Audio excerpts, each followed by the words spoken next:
Alright, this is one of my E.D.Cs if and when I do go anywhere. This is the backpack. I'm using a flashlight because it's not that bright in the room.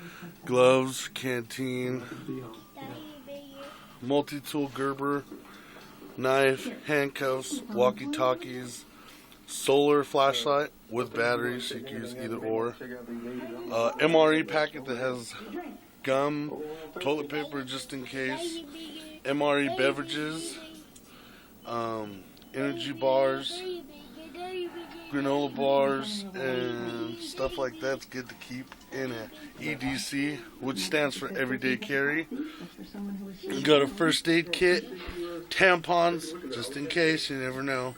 Snake bite kit, hand sanitizer, stay cool pad thing, a tarp, small, just in case, a schmick, some pads, you never know, some sterile gauze, alcohol, hydrogen peroxide, and some gloves. And my backpack that I use, it's not very big, but it does have a hydration carrier, so I always have water too, including the canteen. So this is just a small example of an E.D.C.